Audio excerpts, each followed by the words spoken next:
तो मूवी की शुरुआत होती है एक कॉलेज स्टूडेंट रिची से, जो कि अपनी कॉलेज फीस और खर्चे पाने के लिए ऑनलाइन गैम्बलिंग साइट की एफिलिएट मार्केटिंग करता था।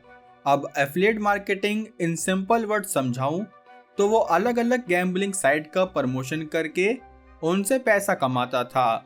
लेकिन इस गैम्बलिंग की वजह से उसके एक टीचर भी डूब गए, जो कि रिची से अपने पैसे वापस मांगने लगे। जिस पर वो बोला कि सर, मेरा काम है प्रमोशन करना, अब आप उसमें कितने डूबते हो वो आप जानो। अब उसने ये बात अपने टीचर से कही ही थी कि अगले दिन उसके कॉलेज के डीन ने उसे बुला लिया कि हम नहीं चाहते हमारा कोई स्टूडेंट यहाँ कॉलेज में किसी गैम्बलिंग का प्रमोशन करे, इसलिए तुम्हें ये सब बंद करना होगा। जिस पर रिची बोला कि सर, फिर मैं अपनी फीस कैसे दूंगा। तब डीन बोला कि वो सब हम नहीं जानते, बस अब से तुम यहाँ कॉलेज में कोई गैम्बलिंग प्रमोट नहीं करोगे। और हाँ, एक बात अपने कान में डाल लो कि द एक्सप्लेनर्स कल्ट इंट्रोड्यूस करते हैं रनर रनर। तो अब ये सुनकर वो टेंशन में आ गया कि फीस कैसे भरूंगा। जिस टेंशन में उसने अपनी सारी सेविंग से गैम्बलिंग करने का ट्राई किया, जहाँ वो पहले तो काफी गेम जीता, लेकिन तभी अचानक से उसकी सारी बाजी उल्टी पड़ने लगी, जिससे कि वो अपना सारा पैसा तो हारा ही, पर उसे ये भी फील हो गया कि शायद गैम्बलिंग में किसी ने उसके साथ चीटिंग की है, क्योंकि एकदम से उसकी सारी चाल उल्टी पड़ने लगी थी। इसलिए उसने सोचा कि मैं इसकी रिपोर्ट इस गैम्बलिंग साइट के ओनर इवान को करूंगा।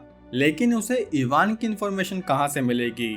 ऑफ कोर्स उसके जुआरी डैड हैरी से, जो कि अलग अलग कैसीनो में जाकर अपनी जिंदगी के लगा चुके थे। खैर, तब हैरी बोला कि इवान के बारे में मैं बस ये जानता हूँ कि वो अभी कोस्टा रिका में शिफ्ट हो गया है, क्योंकि वहाँ ये गैम्बलिंग बिजनेस चलाना काफी आसान होता है। तब ये सुनकर रिची, जो कि गैम्बलिंग साइट में अपना सब कुछ हार गया था, उसने कोस्टा रिका जाने का प्लान किया। जहां उसने जैसे ही कोस्टा रिका के एयरपोर्ट से एग्जिट करी तो उसे ये पैट नाम का शख्स मिला, जिसके गैम्बलिंग साइट को पहले रिची ने भी प्रमोट किया था। तब पैट और उसका दोस्त क्रोसिन उसे पहचान गए, इसलिए इन्होंने उसे एक होटल में रूम दिलवा दिया, जहां रिची ने देखा कि आज रात यहाँ गैम्बलर्स का एक इवेंट होने वाला है, जो देखकर वो समझ गया कि इस इवेंट में इवान जरूर आएगा। इसलिए वो ये सोचकर जब उस इवेंट में गया तो उसे यहाँ एक महिला रेबेका दिखी, जो कि इवान के बारे में किसी से बतिया रही थी। तब रिची समझ गया कि ये स्त्री मुझे इवान तक पहुंचा सकती है, इसलिए उसने रेबेका से पूछा कि इवान सर कहाँ मिलेंगे। जो सुनकर रेबेका उसे इवान के पास ले आई, जहाँ रिची उससे बोला कि सर, मैंने आपकी साइट में एक हैकर को आइडेंटिफाई किया है, जिसने मेरे साथ $17,000 का फ्रॉड किया, जिसके लिए उसने कुछ डॉक्यूमेंट और प्रूफ भी दिखाए, जिन्हें देखकर इवान ने अभी के लिए उसे गुड नाइट कहकर यहाँ से भगा दिया। जिसके बाद अगले ही दिन उसने रिची को अपने पास बुलाया, जहाँ वो बोला कि पहली बात तो तुम्हारा थैंक यू कि तुमने मेरी साइट में एक हैकर को पकड़ लिया, लेकिन मैं बता दूं कि असल में वो कोई हैकर नहीं बल्कि हमारे ही मैनेजर होते हैं, जिनसे तुम कभी नहीं जीत सकते, क्योंकि द हाउस ऑलवेज विन। तब ये सुनकर रिची बोला कि ऐसे तो फिर ये फ्रॉड हुआ। जिस पर इवान बोला कि देखो, मैंने तुम्हारे $17,000 वापस तुम्हारे अकाउंट में डलवा दिए हैं, साथ ही तुम्हारे टैलेंट और इंटेलिजेंस को देखते हुए मैं तुम्हें अपने साथ काम करने का भी मौका देता हूँ, जिसके लिए तुम्हें 7 डिजिट सैलरी और एक लग्जरी लाइफ भी मिल जाएगी। तब इतना भयंकर ऑफर सुनकर रिची खुशी खुशी उसके साथ काम करने के लिए मान गया, जिस खुशी में उसने यहाँ 3 महीने भी बिता दिए, जिस बीच उसके पास काफी सारा पैसा हो गया। लेकिन अभी भी उसे कुछ कमी खल रही थी। पता है किसकी? अपने डैड की नहीं, बल्कि इवान की बंदी रेबेका की, क्योंकि वो रेबेका को पहली नजर में ही पसंद करने लगा था। लेकिन क्या करे, बॉस की बंदी है भाई, ज्यादा हाथ पैर नहीं हिला सकते। और दूसरी तरफ इवान एक ऑफिशियल चंगे को मंथली पैसे देने पहुंचा ताकि वो इन्हें बिना किसी रोक टोक के काम करने दे। तब छंगा बोला कि मैं चाहता हूं अगली पेमेंट में तुम 40% का इंक्रीज कर दो। जो सुनकर इवान बोला कि 40%? किस खुशी में भाई? जिस पर छंगा बोला कि तुम कोस्टा रिका में सेफ हो इस खुशी में। जिसके बाद ये बातचीत यही एंड हुई। अब शाम को एक पार्टी में रिची की मुलाकात रेबेका से हुई, जो कि एक टेबल पर रिची की परफॉर्मेंस को देखकर काफी इंप्रेस हुई। लेकिन उसके इस बिहेवियर को इवान ने भी नोटिस कर लिया, जिससे वो समझ गया कि इस रिची को थोड़ा बिजी करना होगा। जिसके लिए उसने उसे कोने में बुलाया, जहां वो बोला कि मैं चाहता हूं तुम एक अमेरिकन गैम्बलर शेकी से मिलकर किसी भी तरह उसे हमारी टीम में शामिल करो, क्योंकि वो हमारे इस बिजनेस के कस्टमर बेस को 10% तक और बढ़ा सकता है, जिससे ऑफ कोर्स तुम्हारा भी बहुत प्रॉफिट होगा। तब ये सुनकर रिची अगले ही दिन जब शेकी से मिलने पहुंचा तो उसे वहां कुछ गुंडों ने किडनैप कर लिया। लेकिन असल में वो कोई गुंडे नहीं बल्कि FBI एजेंट थे, जिनमें ये FBI एजेंट ब्लैक बोला कि देखो बेटा, हमारा टारगेट तुम नहीं बल्कि इवान है, लेकिन हम कोस्टा रिका में अपनी अथॉरिटी यूज करके उसको अरेस्ट नहीं कर सकते, इसलिए अब तुम्हें ही हमारी मदद करनी होगी, क्योंकि इवान सिर्फ ये इलीगल गैम्बलिंग नहीं बल्कि अपने कस्टमर्स के डेटा का भी काफी मिसयूज करता है। तब रिची एजेंट ब्लैक को हाँ कहकर यहाँ से निकल गया। जिसके बाद वो सीधा इवान के पास पहुंचा, जहां वो बोला कि FBI हमारे पीछे पड़ी है।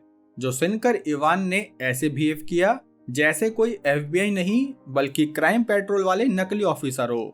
खैर तब इवान ने उसे टेंशन लेने से साफ मना कर दिया कि तुम सिर्फ उस अमेरिकन गैम्बलर शेकी पर ध्यान दो, क्योंकि ये FBI वगैरह हमारा यहाँ कोस्टा रिका में कुछ नहीं बिगाड़ सकती। तब ये सुनकर रिकी उस शेकी को अपनी टीम में मिलाने पहुंचा, जहां शेकी ने कोई भी टीम ज्वाइन करने से साफ मना कर दिया, क्योंकि वो अपनी प्रेग्नेंट वाइफ से दूर नहीं रहना चाहता था।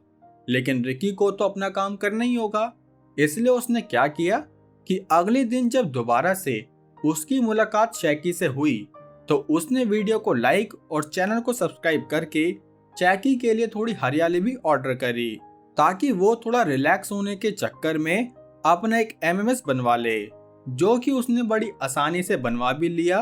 तब रिकी बोला कि अब तो हमारी टीम में शामिल होना चाहोगे ना? जो देखकर और सुनकर शेकी ने इन्हें वो डेटा दे दिया जिससे इवान के बिजनेस का कस्टमर बेस 10% और बढ़ जाएगा। तब ये देखकर इवान काफी खुश हुआ, जिस खुशी में उसने रिकी को पार्टी करने के लिए काफी पैसे भी दिए। लेकिन वो ये नहीं जानता था कि रिकी की पार्टी खुद उसकी बंदी रेबेका के साथ चलेगी, और इनकी पार्टी आपको पता ही है, ये लोग बिना पिए भी बहुत सारी गलती कर ही देते हैं। खैर तब इतनी गलती करने के बाद रेबेका ने बताया कि वो चाहकर भी इवान को नहीं छोड़ सकती, क्योंकि फिर इवान उसे नहीं छोड़ेगा, जबकि अपने मन से वो रिची को पसंद करने लगी थी। हाँ, तभी तो इतनी आसानी से गलतियां हो रही हैं। खैर अब अगली सुबह जब रिची अपनी पार्टी से वापस घर आया तो देखा कि पैट और क्रोसिन आपस में बहस कर रहे हैं, क्योंकि हाल ही में पैट को भी FBI एजेंट ब्लैक ने पकड़ लिया था। इसलिए अब पैट ये सारा काम धंधा छोड़कर वापस अपने गांव भागने लगा। तब रिची ने उसे समझाया भी कि भाई ये सब बस एक धमकी है और कुछ नहीं, लेकिन तब भी पैट ये बिजनेस छोड़कर यहाँ से चला गया। जिसके कुछ देर बाद इवान ने रिची को एक काम दिया कि तुम जरा फलाने लॉकर में से कुछ पैसे लेकर एक ऑफिशियल छंगे को दे आओ, क्योंकि हमें उनकी मंथली पेमेंट देनी होती है। तब ये सुनकर रिची छंगे के अड्डे पर पहुंचा, जहां भाई साहब छंगे के तो मजे ही मजे हो रहे थे। खैर तब उसने छंगे को वो पैसों का सूटकेस दिया, जिसके सारे नोट गिनने पर पता चला कि असल में इवान ने छंगे के कहने पर भी कोई एक्स्ट्रा पैसे नहीं भिजवाए। जो देखकर छंगे को बहुत गुस्सा आया, इसलिए उसने बाहर आकर रिची की सुताई करवा दी कि अपने मालिक को बता देना कि आगे से कम पेमेंट आया तो अच्छा नहीं होगा। तब रिची ये फूटा हुआ मुंह लेकर वापस इवान के पास आया कि भाई ये क्या ड्रामा लगा रखा है, जिस पर इवान बोला कि हाँ तो क्या हुआ, ये सब हमारे काम में होता रहता है, और वैसे भी इतने पैसे कमाने के लिए तुम थोड़ी मार नहीं खा सकते क्या। जो सुनकर रिची गुस्से में यहाँ से वापस अमेरिका जाने लगा कि भाई पिटाई खाने थोड़ी आया हूँ मैं यहाँ। इसलिए जैसे ही वो एयरपोर्ट पहुंचा तो वहाँ पुलिस ने उसे पकड़ लिया, क्योंकि उसके बैग में काफी सारे ड्रग्स बरामद हुए। इसलिए तब वो रिची को जेल में डालते कि उससे पहले ही यहाँ एजेंट ब्लैक पहुंचा, जिसने उसको इस शर्त पर बचा लिया कि अब वो इवान को पकड़ने में FBI की मदद करेगा, जिसके लिए रिची भी मान गया। जिसके बाद जैसे ही वो वापस अपने अपार्टमेंट में गया तो क्रोसिन ने उसे बताया कि मुझे इवान के गैम्बलिंग डेटा से कुछ मिला है। असल में इवान अपने कस्टमर्स के डेटा का इस्तेमाल करके उनके अकाउंट से अपने पैसे ब्लैक टू वाइट किया करता था, जिसकी वजह से ही कोई अथॉरिटी उसके असली प्रॉफिट को कैलकुलेट नहीं कर पाती थी। तब क्रोसिन रिची को और समझाता कि इतने में उसको इवान ने फोन करके अपने पास बुलाया, जहां उसने कैसीनो की CCTV फुटेज दिखाई, जिसमें रिची के पिता हैरी को एक कैसीनो ने नकली नोट यूज करते हुए पकड़ लिया, तो उन्होंने उस पर $187,000 का जुर्माना लगा दिया, जिस जुर्माने को इवान ने भरकर हैरी की जान बचा ली। असल में उसने इसलिए किया ताकि वो रिची को अपने कदमों पर चला सके। तब ये सुनकर वो सबसे पहले अपने डैड से मिलने पहुंचा, जहां हैरी बोला कि बेटा मैं चाहता हूं तुम ये गैम्बलिंग छोड़कर वापस कॉलेज चले जाओ, क्योंकि इस गैम्बलिंग की दुनिया में तुम अपना फ्यूचर खराब कर लोगे। जो सुनकर उसने अपने डैड को विश्वास दिलाया कि मैं जल्दी सब कुछ ठीक कर दूंगा, जिसके लिए उसने अपनी प्लानिंग स्टार्ट करते हुए सबसे पहले उन सूटकेस से थोड़ा थोड़ा पैसा निकाल लिया, जो सूटकेस कोस्टा रिका के ऑफिशियल को अपना मुंह बंद रखने के लिए जाते थे। साथ ही तब उसे क्रोसिन ने फोन करके बताया कि इस डेटा में मुझे कुछ और भी तगड़ा स्कैम मिला है। जो सुनकर जैसे ही रिची क्रोसिन के घर पर पहुंचा तो वहां कोई भी नहीं था, जिसका मतलब शायद इवान ने क्रोसिन को मरवा दिया। जिससे बीच यहाँ रेबेका भी आई, जिस पर पहले तो रिची काफी गुस्सा हुआ, क्योंकि रेबेका इवान की ही बंदी थी। लेकिन फिर रेबेका ने खुद ही इवान का प्लान बताया कि असल में वो जल्दी ही कोस्टा रिका छोड़कर भागने वाला है, जिसके पीछे से वो सारे इलीगल बिजनेस में रिची को फंसवा देगा। तब ये सुनकर उसने रेबेका की हेल्प मांगी, जिसके लिए रेबेका ने भी उसे हाँ कह दी। जिसके अगले दिन से ही उसने काफी सारे लोगों को रिश्वत देनी स्टार्ट करी, ताकि वो लोग उसके ही सपोर्ट में खड़े रहे। जिसे बीच एक गाड़ी उसका पीछा करने लगी, तो उसने अपनी जान बचाने के लिए इधर उधर भागना शुरू किया। लेकिन कहाँ भागेगा जब ऑफिसर ब्लैक ही उसके पीछे पड़ा हो।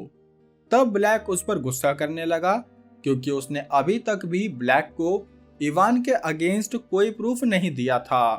तब रिची भी गुस्सा हुआ कि तुम लोग भी तो क्रोसिन और मेरे डैड किसी को भी इवान के चंगुल से नहीं बचा पाए। जो सुनकर ब्लैक बोला कि हाँ वो हमारी गलती है, लेकिन अभी हमें कैसे भी करके जल्द से जल्द इवान को पकड़ना ही होगा, इसलिए तुम जल्दी से उसके अगेंस्ट सारे प्रूफ इकट्ठा करो। तब ये सुनकर रिची ने जल्दी से क्रोसिन के रूम की तलाशी ली, जहां उसे एक पेन ड्राइव मिलते ही उसने लैपटॉप में चेक किया तो उसमें उसे इवान का सारा डेटा मिल गया, जिसमें एक तो वो कस्टमर के अकाउंट को मनी लॉन्ड्रिंग के लिए यूज करता था, साथ ही उसने ये सारी ट्रांजैक्शन रिची के नाम पर करी थी, ताकि पुलिस इवान को नहीं बल्कि रिची को पकड़े। जो प्लान करके वो अगले ही दिन रेबेका के साथ यहाँ से कोस्टा रिका को छोड़कर निकल गया, जबकि वो नहीं जानता था कि रिची भी ये देश छोड़कर अपने डैड के साथ निकल चुका है। लेकिन ट्विस्ट अभी आएगा मेरे दोस्तों, क्योंकि जब इवान का प्लेन लैंड हुआ तो उसने देखा कि यहाँ तो रिची पहले से खड़ा हुआ है, जो बोला कि असल में तुम कोई एंटीकुआ में नहीं बल्कि अमेरिका में आए हो, जहाँ FBI की फुल अथॉरिटी होती है। इसलिए तभी यहाँ FBI ने आकर इवान को अरेस्ट कर लिया। जिसके बाद जैसे ही एजेंट ब्लैक रिची को भी अरेस्ट करने का सोचता कि तब तक वो रेबेका के साथ यहाँ से निकल गया। जिस बीच ब्लैक को एक पार्सल मिला जिसमें कि इवान के अगेंस्ट सारे प्रूफ थे, जिसका मतलब अब इवान गया जेल में, साथ ही रिची और रेबेका एक साथ दूसरे कंट्री में रहने के लिए निकल गए। तो इसी के साथ आज की ये मूवी यहीं एंड हुई दोस्तों। आप कहानी कैसी लगी लाइक कमेंट करके जरूर बताना, साथ ही चैनल पर नए हो तो सब्सक्राइब करो मेरे दोस्त। बाकी हम मिलेंगे हमारी अगली वीडियो में, तब तक के लिए जय हिंद।